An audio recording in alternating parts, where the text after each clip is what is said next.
सत्य कथा, पुरुषार्थ कथा,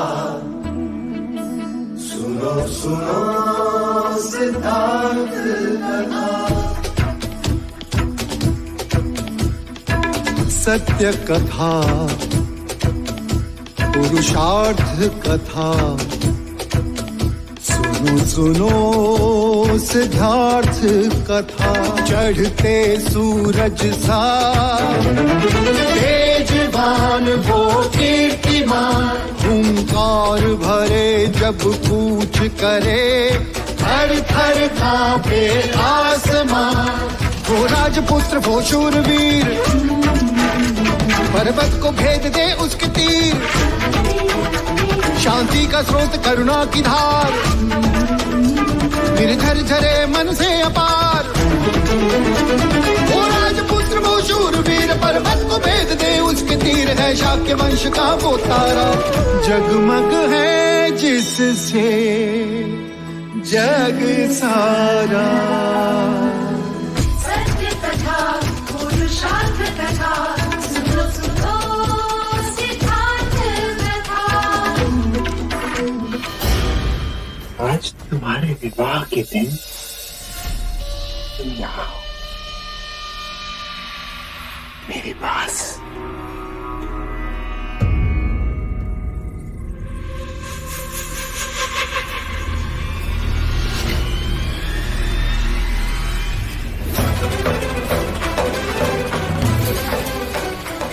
स्मरण है कुमार देवता, उस दिन रंग भवन में मैंने भी बिनती की, हाथ जोड़े गिड़गिड़ाई, और आपने मनमानी की। आज एक स्त्री ने अपनी मनमानी की। तू यहाँ कैसे आई? बोल। मैंने तुम्हारी और कार्तिक की सारी बातें सुन ली,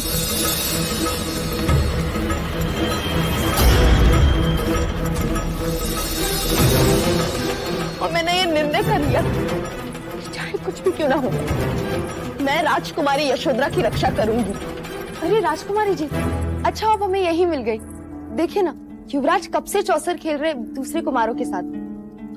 युवराज यहाँ है? पर मुझे तो मैं तो ये संदेश देने आई थी कि हल्दी लगाने के बाद आपको महल के बाहर जाना मना है। क्या सोच रही आप? कुछ नहीं। अरे राजकुमारी जी, आपके चुनर पे तो मेहंदी लग गई, आपको ये बदलनी होगी। चलिए मेरे साथ। मैं उनके साथ उनके कमरे में गई और उनकी चुनर मैंने ओढ़ ली। हालात से तुम्हारे सैनिक मुझे राजकुमारी समझकर यहाँ ले आए।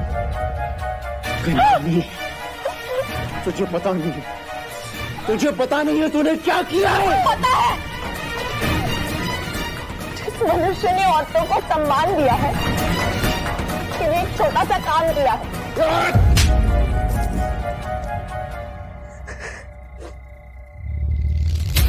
युवराज की होने वाली पत्नी के सम्मान की रक्षा की है मैंने। तेरी रक्षा कौन करेगा? उस बात की चिंता होती तो यहाँ तक आते ही नहीं। चाहूं तो इसी क्षण तेरे प्राण ले सकता हूँ। प्राण? वो तो उसी दिन खो दिए थे, जिस दिन गणिका कहलाई। खेल तो तुमने बहुत अच्छा रचाया था कुमार, पर भाग्य के पास से पलटते देर नहीं लगती। भाग्य के पास से पलटते देर नहीं लगती जी। तुम यशोधरा को कभी हासिल नहीं कर पाओगे।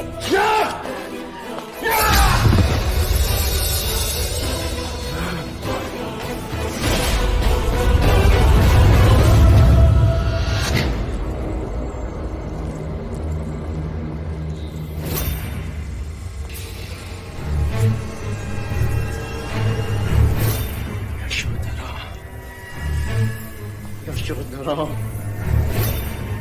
यशोधरा!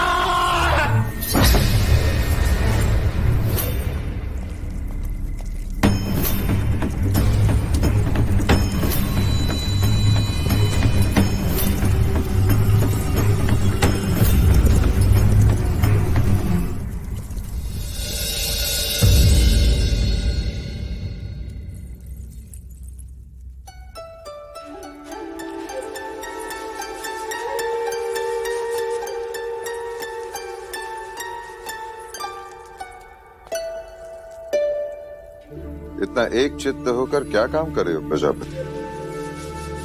मैं ये देख रही हूँ कि ये आभूषण सिद्धार्थ के वस्त्र के अनुरूप है भी या नहीं। लेकिन ये काम तो लौशिका भी कर सकती है ना प्रजा? नहीं अमिता दीदी, मैं नहीं चाहती कि सिद्धार्थ के विवाह में कोई त्रुटि रह जाए। अंततः ये महाराज शुद्धोधन के पुत्र का विवाह है। परंतु एक त्रुटि है महादेव। वो क्या देव? मैंने भारतवर्ष के सारे राजा महाराजाओं को विवाह का निमंत्रण भेज दिया है, परंतु एक राजा रह गया। आप किसकी बात कर रहे हैं देव? तुम्हारे छोटे पुत्र की।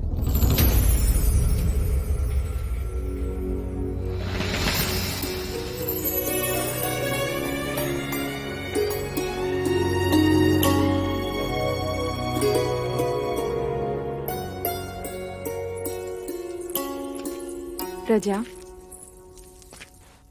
सिद्धार्थ के पालन पोषण में तुम इस तरह डूब गई कि तुम भूल गई कि तुम्हारा भी अपना कोई पुत्र है। किसी ने ताना क्या मार दिया कि सौतेले पुत्र का ध्यान कैसे रखोगी, तो अपने संतान की बलि चढ़ाती।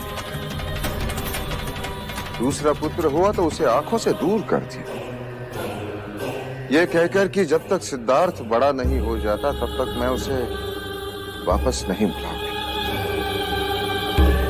मैंने माया दीदी को वचन दिया था कि मैं सिद्धार्थ का ध्यान लेकिन अब सिद्धार्थ बड़ा हो गया है प्रजा।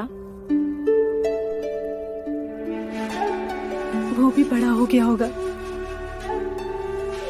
सिद्धार्थ का ध्यान अब गोपा रखेगी और तुम भी अपने पुत्र को बड़ा होते हुए देखना।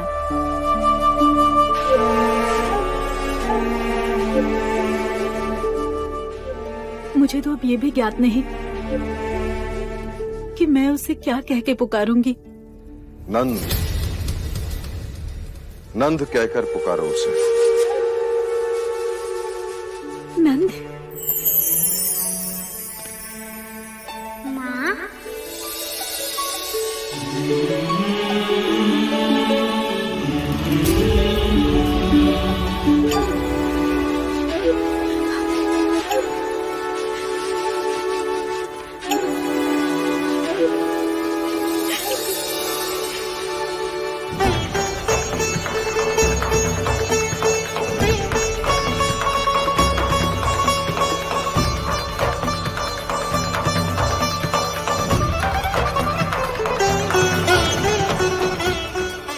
मेरी माँ हो, तुम बांसुरी बजाती हो, मुझे सिखाओगी?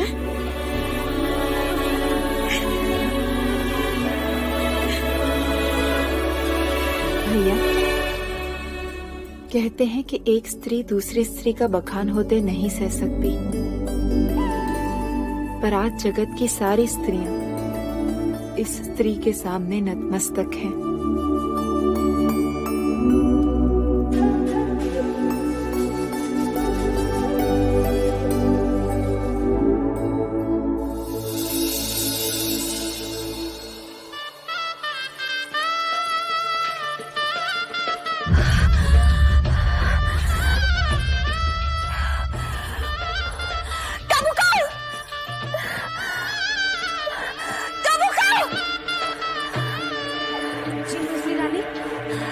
झरोका बंद कर, संगीत के सुर मेरे कान को डस रहा है।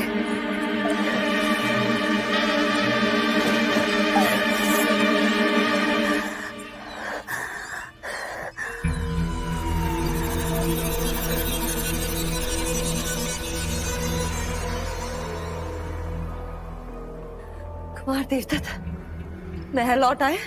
नहीं मजली रानी, रात भी गए हैं, अभी तक नहीं लौटे।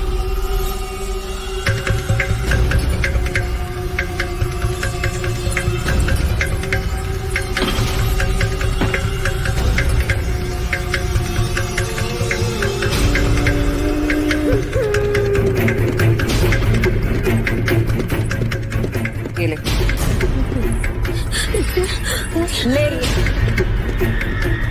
तू जानती है इसमें क्या? मैं तो अच्छी तरह से जानती कि तुझे क्या करना। जा यहाँ से। मंगला दीदी,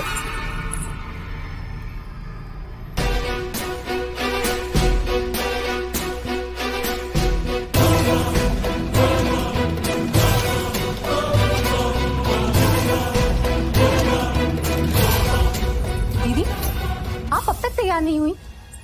वहाँ महादेवी कब से आपके बारे में पूछ रही हैं। और आपके बस कामुका जी, मैं तो कब से कह रही हूँ, परंतु मंजली रानी है कि कुछ सुन। मेरी चिटोरी कर रही है। कुमार देवता का विवाह हो रहा है जो मैं श्रृंगार करूं।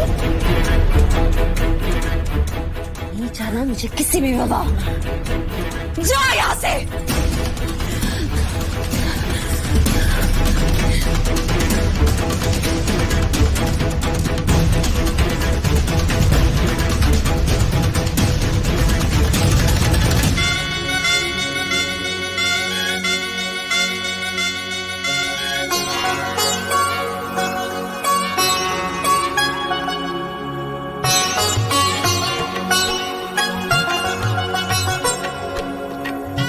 अमिता बुआ, ये आप क्या कर रहे हो? तुम्हारे भैया की नजर उतार रही हूँ छोटे राजा। मेरे जवाई को किसी की नजर ना लगे। अरे बुआ, यशोधरा की तो नजर लगी है, इसलिए तो युवराज आपके जवाई बने।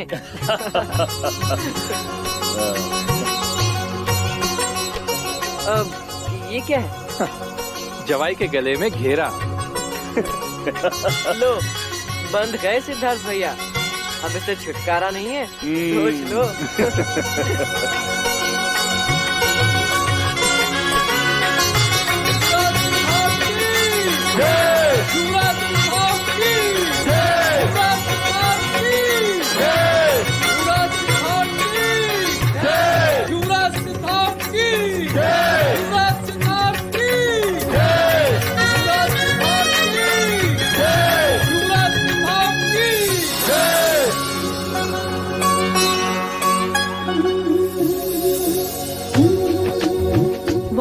देखो तो कितना गहरा रंग आया है। अर्थात युवराज सिद्धार्थ का प्रेम भी उतना ही गहरा होगा। अरे तुम लोग मेहंदी के रंग को छोड़ो, युवराज सिद्धार्थ मंडप में आ चुके हैं। जल्दी करो, युवराज मंडप में आ गए हैं और माँ भी बुलाने आई रही होगी। देखो तो कितनी जल्दी है राजकुमारी जी को मंडप में बैठने की।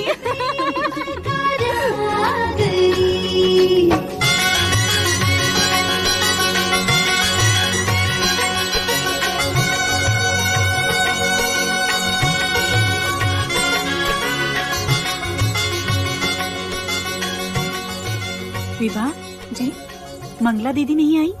नहीं महादेवी। क्यों? वो विवाह में सम्मिलित नहीं होंगी। लेकिन क्यों? मैंने कहा था ना, मंगला विवाह में कोई विघ्न न उत्पन्न करे तो ही अच्छा। अमिता दीदी, आप चिंतित न हो, मैं आपके बड़े भैया के साथ जाती हूँ, फिर देखती हूँ कि मंगला दीदी कैसे रूठी रहती हैं।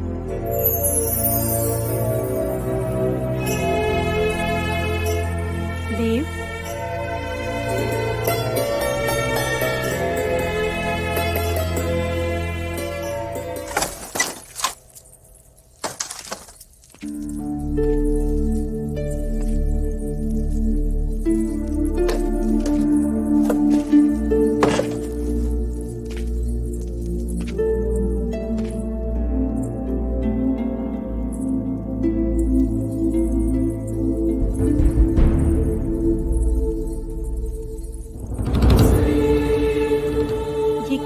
दीदी, आपने अब तक श्रृंगार नहीं किया? सिद्धार्थ कब से मंडप में पहुंच गया है। चलिए उठिए, देवदत्त भी न जाने कहाँ चला गया। उठिए मंगला दीदी। नहीं महादेवी। क्या हुआ मंगला? मैं पुनः अपनी जग हसाई नहीं करवाना चाहती महाराज। जग हसाई अर्थात? वर्षों पहले हर्ष में आकर मैंने सबसे कह दिया था कि मेरा ब्याह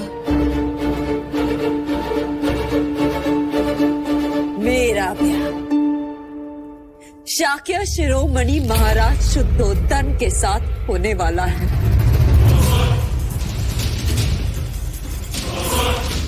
परंतु मेरी जगह साई हुई। यदि आज मैं विवाह में आई तो लोग मुझ पर हंसेंगे नहीं, कहेंगे मंगला को तो कोई लाज लज्जा है ही नहीं, बड़ी बड़ी बातें कर रही थी। मेरे पुत्र देवदत्त का विवाह यशोधरा के साथ होगा, परंतु उसका विवाह तो आज सिद्धार्थ के साथ हो रहा है।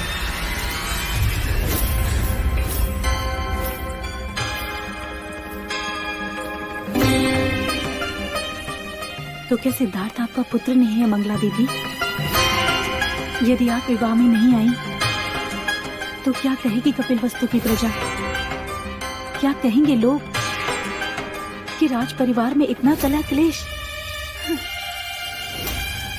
वही कलह क्लेश कोई ना देखे, इसीलिए तो युवराज को समझाया था।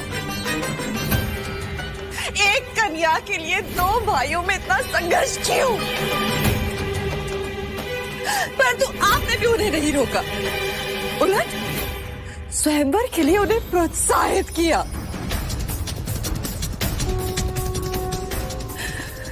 क्योंकि अब मेरे देवदत्त के लिए आपको पहले जैसा स्नेह नहीं रहा। गलत धारणा है तुम्हारी।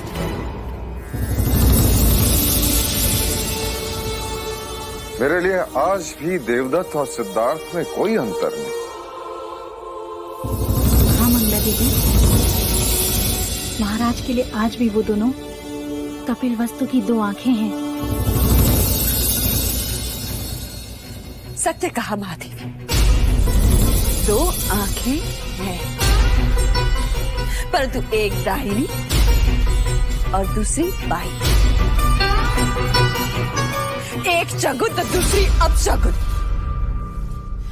एक शाक्यों के सिंहासन पर बैठेगा और दूसरा वही सिंहासन के सामने नतमस्तक।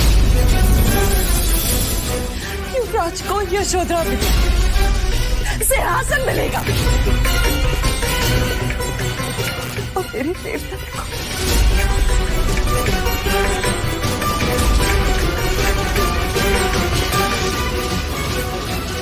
मैंने निश्चय किया था कि जब सिद्धार्थ का राज्याभिषेक होगा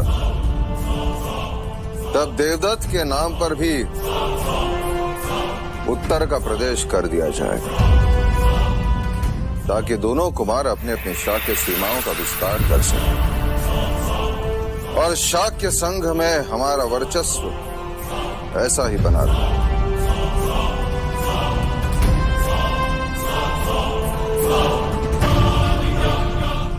क्या मैं इसे एक वचन समझूं? क्या आपको महाराज के वचन पर संदेह है?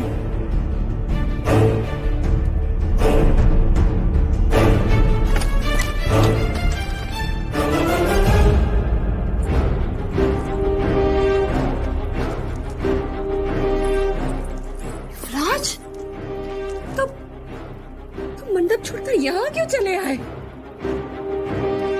क्योंकि आपसे एक प्रश्न करना था। प्रश्न? क्या नाते केवल रक्त के होते हैं? यदि वो रक्त के ना हो तो संबंध नहीं होते।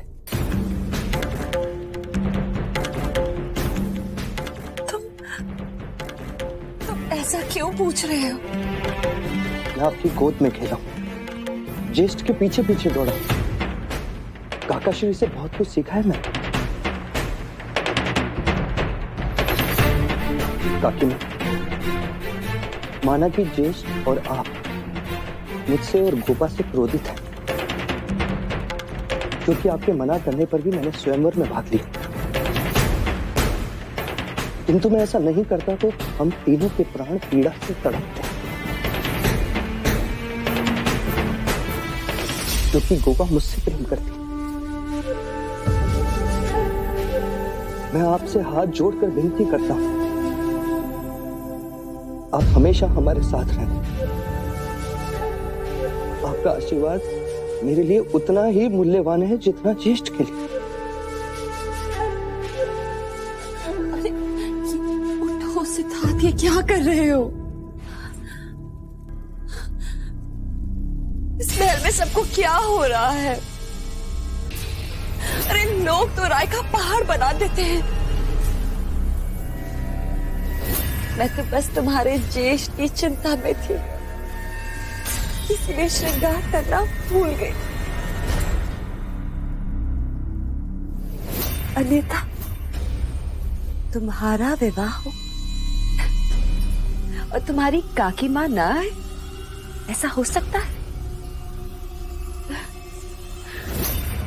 महादेवी कुछ समझाइए ना इसे। आप जाइए, मैं शीघ्र ही आती।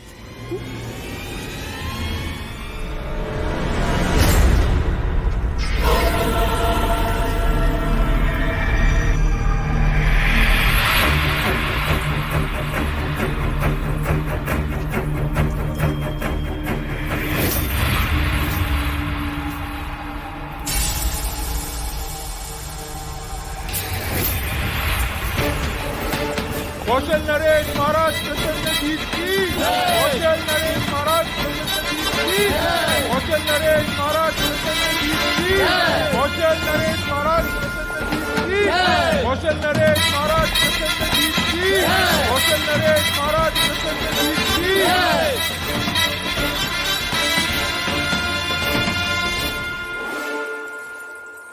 पधारिए, पधारिए महाराज प्रसन्नजीत। शाक्यों के कपिल वस्तु में आपका स्वागत। आपको रथ से उतरते देखा तो एक पल यही लगा कि शत्रु का रथ यहां कैसे। हम तो भूल ही गए कि संधि करके आप अब हमारे मित्र हो।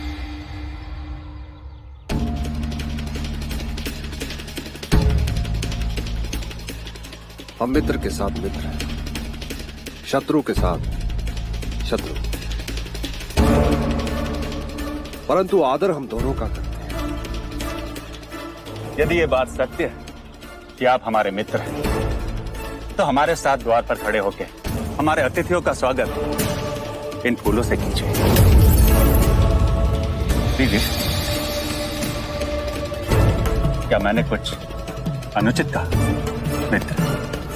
नहीं राजा दुर्योधन, आज मंगल अवसर आपके द्वार पर, कल हमारे द्वार पर हो सकता है। कपिल वस्तु में आपका स्वागत है कौशल नरेश।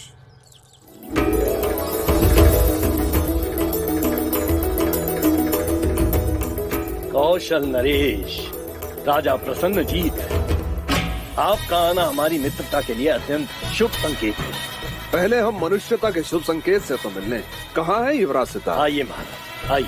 कौशल नरेश महाराज प्रसन्नजीत की, कौशल नरेश महाराज प्रसन्नजीत की, कौशल नरेश महाराज प्रसन्नजीत की, कौशल नरेश महाराज प्रसन्नजीत की, कौशल नरेश महाराज प्रसन्नजीत की, कौशल नरेश महाराज प्रसन्नजीत की।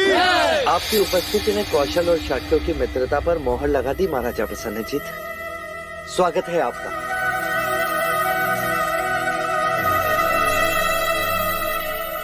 अच्छा हुआ आप शीघ्र आ गए। हमारे ज्येष्ठ देवदत्त अभी तक आए नहीं, तो आपको ही वर के मित्र के कर्तव्य निभाने होंगे। आइए। कौशल नरेश महाराज प्रसन्नजीत की, कौशल नरेश महाराज प्रसन्नजीत की, कौशल नरेश महाराज प्रसन्नजीत की।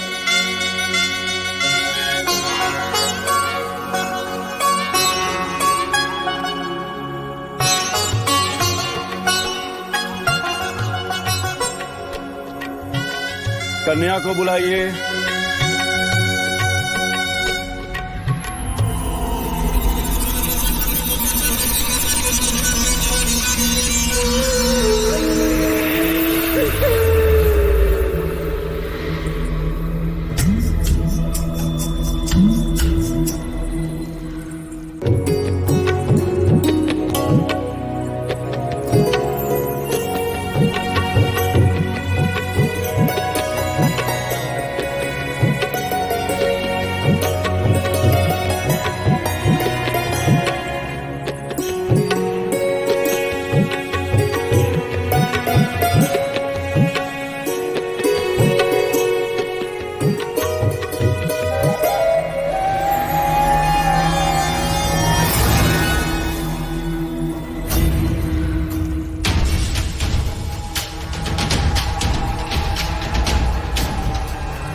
हाय महाराज, तो शाक्य राजा आपसे मंत्रणा करना चाहते हैं।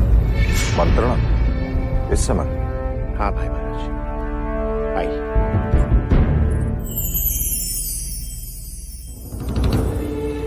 क्या शाक्य राजाओं के मान सम्मान में कोई त्रुटि रह गई जो? महाराज शुद्धोधन, आपने पुनः मनमानी की है। मनमानी? शाक्यों के शत्रु प्रसन्नजीत को आपने विवाह में कैसे आमंत्रित किया? परंतु वो शत्रु के रूप में नहीं, मित्र के रूप में आया है। परंतु कौशल नरेश के साथ मित्रता है शत्रुता, इसका निर्णय तो शाक्य संघ की बैठक के पश्चात होना है। फिर आपने प्रसन्नजीत को विवाह में आमंत्रित कैसे किया? युवराज सिद्धार्थ ने हमसे अधिक सम्मान प्रसन्नजीत को दिया। हाँ, उसको अधिक सम्मान देकर हमें अपमानित किया है। अपमानित किया है आपने, अपमानित किया है। आप मेरा विश्वास करें, मेरा हर प्रयास शाक्यों के हित में होता है, ना कि उनके विरोध में। क्षमा करें महाराज, हमें आपका ये प्रयास दिखाई नहीं देता। हाँ, नहीं दिखाई देता। आपको प्रसन्नजीत की मित्रता मुबारक। अब हम और यहाँ नहीं ठहर सकते। हमारे गुरु कहते थे कि भोजपत्र पर यदि राजनीति लिखा, उसे उल्टा कर देखो तो कूटनीति नजर आती। आपने शाक्य राजा की राजनीति देखी है, कूटनीति नहीं। हमने उसे विवाह का आमंत्रण दिया, परंतु उस आमंत्रण को स्वीकार कर लाचार होकर प्रसन्नजीत को कपिलवस्तु आना पड़ा। ये नहीं देखा। अश्वमेघ की इच्छा रखने वाला नरेश कैसे सबसे आंख मिलाएगा, ये नहीं देखा। आपने हमारा दिया हुआ सम्मान देखा, परंतु होने वाला अपमान नहीं देखा।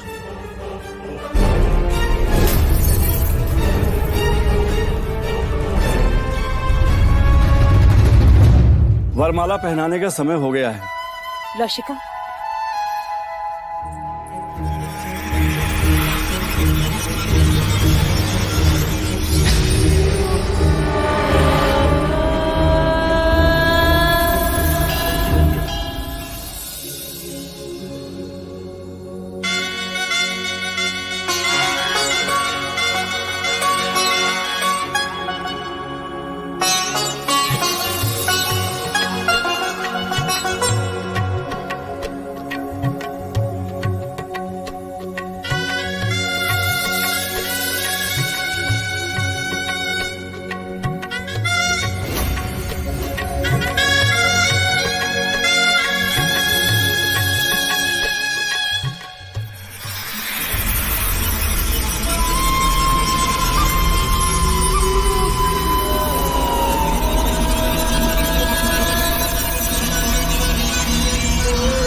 अरे मारो कोई इसे, अरे मारो। युवराज, इसे कुचल देना चाहिए। बिच्छू है, शत्रु है। ये शत्रु नहीं, मात्र एक जीव है।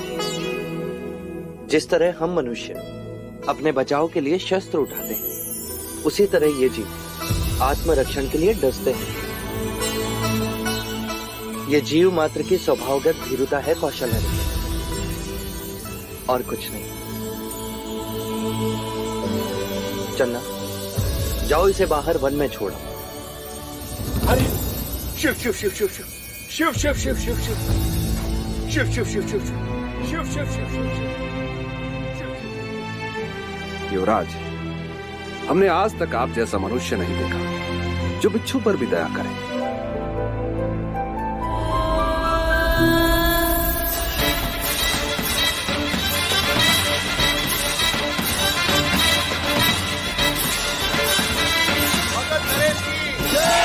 मगध नरेश की जय, मगध नरेश की जय। भाई महाराज, मगध नरेश महाराज बिंबिसार आ चुके हैं।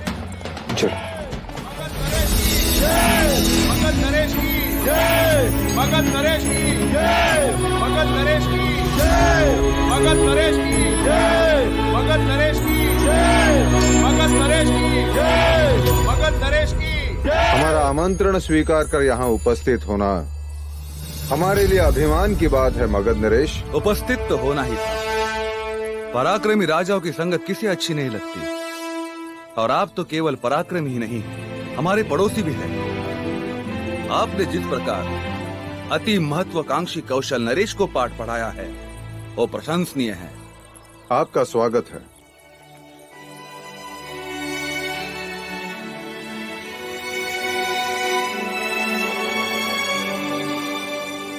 महाराज, हमें लगा आपके साथ हमारी बहन वैदेही भी होगी। महाराज प्रसन्नजीत, आपको हमें यहाँ देखकर अत्यंत प्रसन्नता हुई। आपने शाक्य के साथ संधि करके अत्यंत बुद्धिमानी का काम किया है। स्वागत है आपका, पधारे।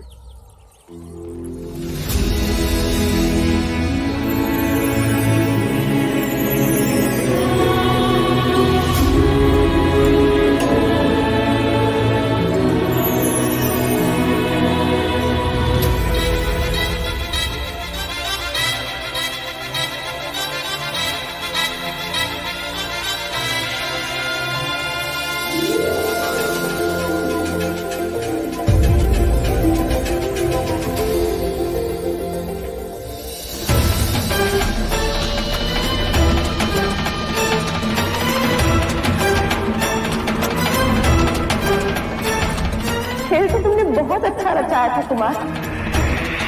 तुम यशोधरा को कभी हासिल नहीं कर पाओगे।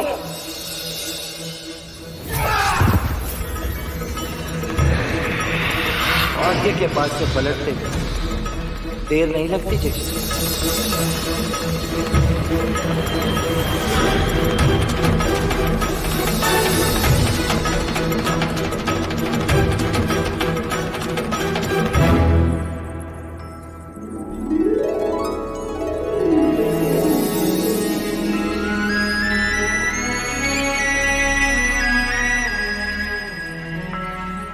वैशाली नरेश की जय, वैशाली नरेश की जय, वैशाली नरेश की जय, वैशाली नरेश की। नरेश आए हैं, अर्थात आम्रपाली भी आई हुई। हाँ हाँ, आम्रपाली भी। वैशाली नरेश की जय, वैशाली नरेश की जय, वैशाली नरेश की जय, वैशाली नरेश। स्वागत है लच्छवी नरेश, स्वागत है आप। वैशाली नरेश की जय, वैशाली नरेश की, वैशाली नरेश की, वैशाली नरेश। स्वागत है। वैशाली नरेश की। क्षमा कीजिए, रास्ते में देर हो गई, लेकिन मैं अपने दिए हुए वचन के अनुसार वैशाली की नगर वधू आम्रपाली को साथ लाया। आपने वचन निभाकर हमें सम्मानित किया। ऐसे प्रसंग को एक और नाम देना चाहिए, राजाओं का मिलन उत्सव। लक्ष्मी नरेश, जब से हम यहाँ आए तब से सभी की जीवा पर जैसे आम्रपाली ही नाच रही। क्यों ना हो, संपूर्ण भारतवर्ष में उस जैसी कुशल नृत्यांगना और सौंदर्यवती है कहाँ?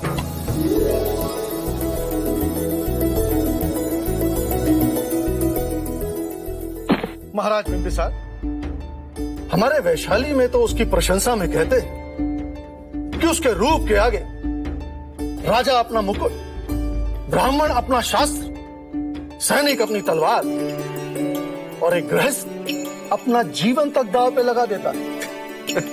अति प्रशंसनीय, पर हम कैसे मान लें? वो आम्रपाली है, वैशाली की नगर वधू। चाहे तो देखकर परख सकते हैं। आपके बखान में अर्थ कम घमंड अधिक है। वो तो है, बड़े बड़े क्षत्रियों का पुरुषत्व वो अपने सौंदर्य के तराजू में तोल लेती है। अब तो अवश्य देखना पड़ेगा किसका पल्ला भारी।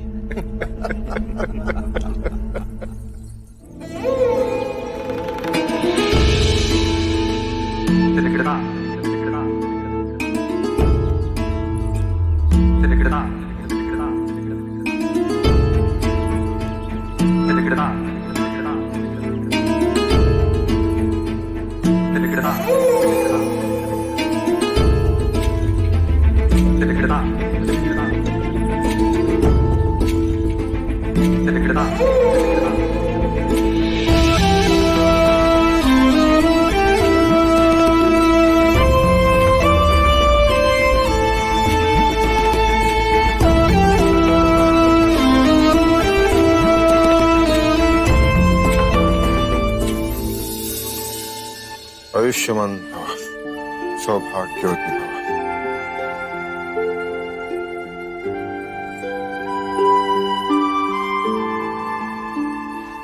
सदा सुखी रहो।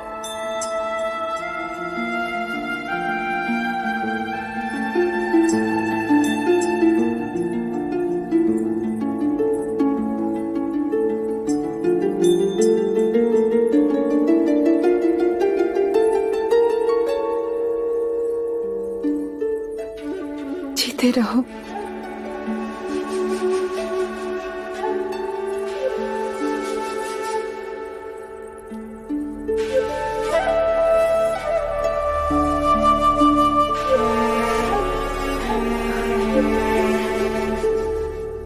प्रजा,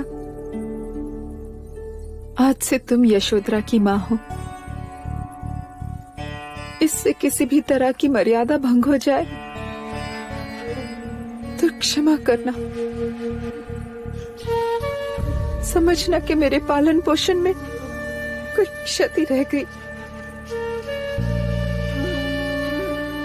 नहीं अमिता दीदी,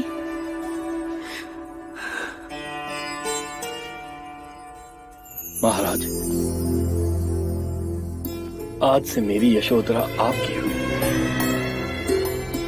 इच्छा तो बहुत थी कि अपनी पुत्री की विदाई देवता से करता। जी छोटा ना करे राजा धनपानी।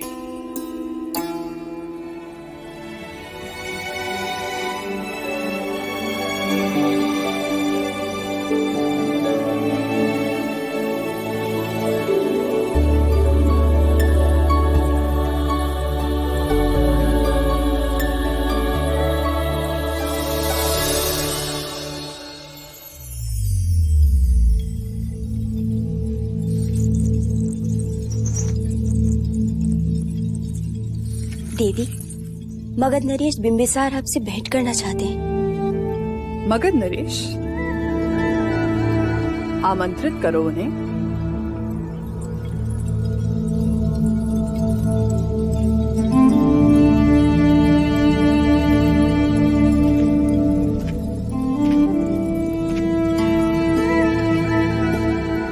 मगध नरेश का स्वागत है। कहिए महाराज, आपका हमसे क्या काम? तुम पहली नगर वधू हो जो मगध नरेश बिंबिसार के स्वागत के लिए खड़ी नहीं हुई। क्या करे महाराज, विवश हूँ। घुंघरू जो बांध रही हूँ अधूरा नहीं छोड़ सकती। कला के भी कुछ नियम हैं। विराजिए। वाह, इतने वर्षों के पश्चात सौंदर्य और चातुर्य का योग एक साथ देखा। मैंने तुम्हारी इतनी प्रशंसा सुनी कि मैं स्वयं को रोक ना सका।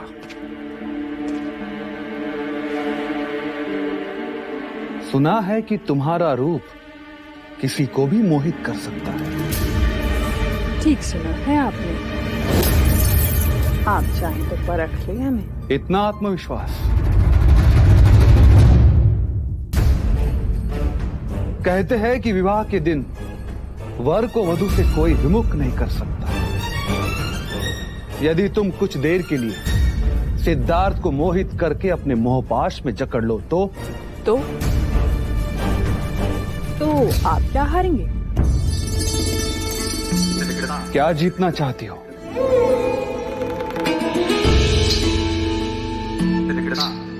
अवसर तो ऐसा है कि चाहूं तो मगध मांग लूं, लेकिन अगर मगध नरेश भी मिल जाए तो भी बहुत क्या चाहती हो?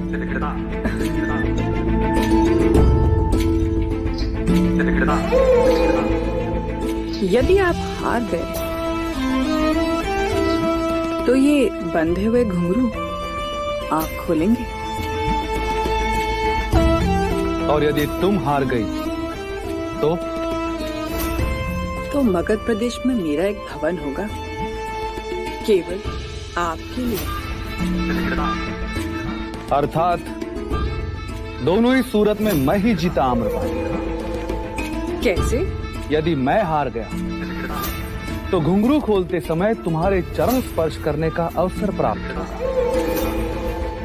और मैं जीता तो तुम्हारे चरण मगध में होंगे।